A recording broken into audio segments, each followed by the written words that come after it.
Well, generally non-productive assets remain, if you had bought gold at the time of Christ and you figure the compound rate on it, it may be a couple tenths of 1%.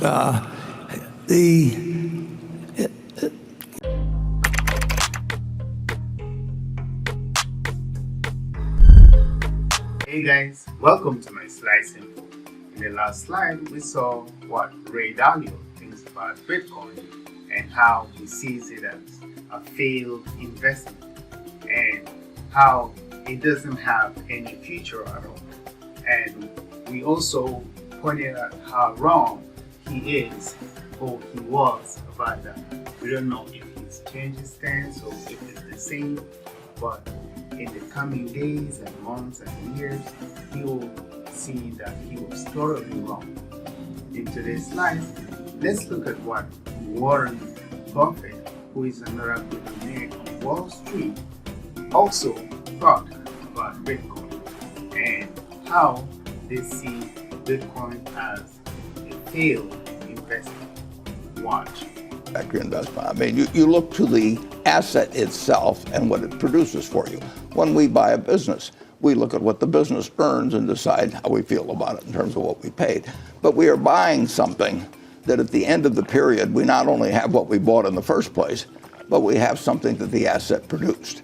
And when you buy non-productive assets, all you're counting on is whether the next person is going to pay you more because they're even more excited about another next person coming along. But the asset itself is creating nothing. One of the interesting things, for example, is gold. If you go back to the time of Christ and you look at how many hours of labor you had to give up in order to buy an ounce of gold, and you take it forward to now, you'll find the compound rate maybe a tenth or 2/10 of 1%. And then you have to insure it during that time and make sure somebody doesn't steal it from you and everything. But it doesn't produce anything. And productive assets, you can pay too much for a productive asset. But I bought a farm in the 1980s, and every year look at how much it produced the way of soybeans and corn. And at the end of that period, I've still got the farm, and I've gotten some significant income off of it. Apartment house, operating business. But if you and I buy various cryptocurrencies, they're not going to multiply. They're not going to be a bunch of rabbits sitting there in front of us. They're just going to sit there. And I got to hope next time you get more excited after I bought it from you, and then maybe I'll get more excited and buy it from you. And actually, we could sit in the house by ourselves, and we could keep running up the price between the two of us. But at the end of the time, there's one Bitcoin sitting there, and now we got to find somebody else, and they come to an end. I mean, those. That's a greater fool theory. That's what you're saying. Well, yeah, it's buying something because you expect the pool of people who want to buy it because they want to sell it to somebody else will grow, and it's wonderful because it does create a rising price, does create more buyers, and people think I've got to get in on this, and it's better if they don't understand it. That's the other thing about non-productive. If you don't understand it, you get much more excited than if you understand it. I mean, if you buy a bond that says it's going to pay you 4% a year, you're not going to get any pleasant surprises. She's going to pay you 4% a year. But if you can have anything you want to imagine. If you just look at something and say that's magic, you can do it with shark's teeth or seashells or anything. And they did it with tulips in the 17th century in Amsterdam, and they'll do it again. I mean, people, they like to speculate, they like to gamble, and if you can get something, particularly if you had something half plausible going on. If you had bought gold in 1942 and you say, we might lose the war and we might have to run off to some other country, and so let's put our assets in gold, you would have less than a penny for every dollar you got from owning stocks. Less than a penny. Now, if somebody calls that a store of value, I mean, I think they're delusionary. We can see very clearly how these billionaires who have been there for a very long time, who have a lot of experience on money and finance, see Bitcoin in a really negative light. And we start to think if this is intentional or they just don't know what is going on.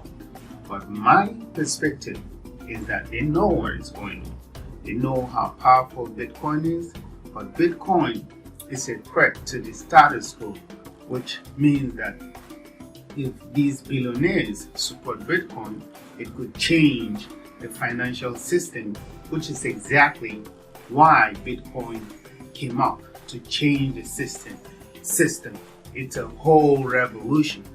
Now, these people are really careful about what they say about Bitcoin, because if they support it, that could mean that Bitcoin will go mainstream. So they're staying on the sidelines, which doesn't mean that they don't know how good Bitcoin is. Some of these people even own their own Bitcoins, but they'll probably never talk about it in the public, just to keep Bitcoin down from becoming a mainstream thing. But we're seeing that recently more and more investors are getting into Bitcoin because there's just no option here. Bitcoin is going far. It will keep going far no matter if it's approved by these strong people or not. It will keep going far. It will keep making news, and eventually the whole population will get into Bitcoin because it is a revolutionary money. And we also saw how Bitcoin is changing the lives of many young people in Africa because of its revolutionary nature and because of its ability to reach even the common man who has no access to bank accounts. Any common man can own a fraction of Bitcoin. And this is just something amazing that will change the world, just like the internet wasn't believed at first. But today we see how far the internet has gone. Now we start to look at Bitcoin in this light. Lucas writes in, he said, did Justin Sun change your mind on cryptocurrencies? For anybody who doesn't know, Justin Sun bought the dinner or the lunch that you just had from the last Glide Foundation fundraiser. He is actively involved in Bitcoin.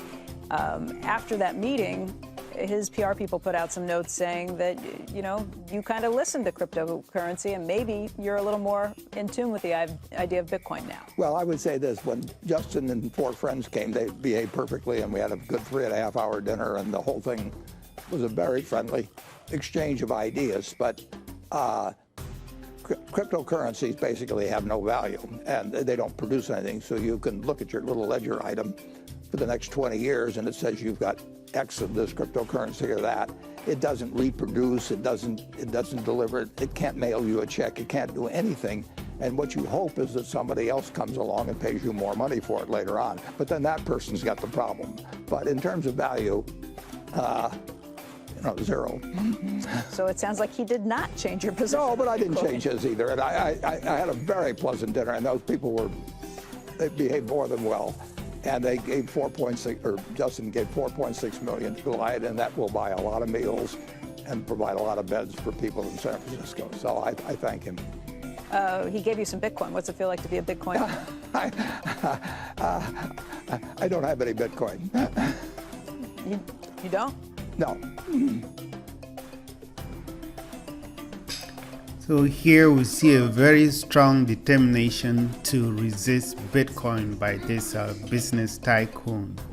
He doesn't like Bitcoin at all, and it is obvious he places Bitcoins in the same position as he places gold, and you should remember that he doesn't like gold at all. So to him, gold and Bitcoin are not productive assets, so he just doesn't like it. So it's just a matter of like, not about what Bitcoin really is. Bitcoin is a very special asset, just like gold relies on trust by the people, and unlike cash, which can easily lose value.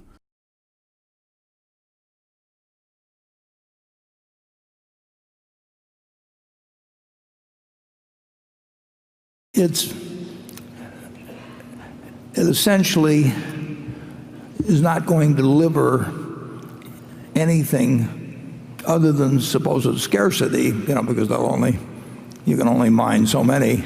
But so what? I mean, what does it produce itself? The check is a wonderful idea. Just imagine how the world would be without being able to write checks or have wire transfer of funds. But it doesn't make the check intrinsically itself worth a lot of money. And if you said you can't use something called check with a little piece of paper, you'd do something else to transfer money. I think that anytime you buy a non-productive asset, you are counting on somebody else later on to buy a non-productive asset because they think they can sell it to somebody for more money. And it's been Cash is not as powerful as Bitcoin when you think of it. Cash is created out of thin air by the government, and then it loses value, and there's an inflation problem. And Bitcoin, alongside gold, remains strong because the people trust it. Bitcoin, which is backed by the blockchain technology, a very powerful technology that started in 2008-2009, has been going on forever, and now a lot of institutions are starting to use blockchain technology to change a lot of things, to change the systems, and Bitcoin relies on this blockchain technology. And once the people trust this technology, they would always trust Bitcoin.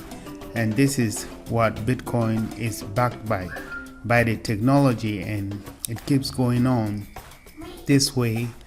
And we see how this will change everything, and the fact that inflation has been controlled in advance means that Bitcoin may become really expensive. And he is right that Bitcoin depends on how much someone is willing to offer for it. But as long as it is something that is backed by a very powerful technology, it won't go anywhere. It will just keep growing. And my conclusion is he just doesn't like Bitcoin or gold because they're not productive assets.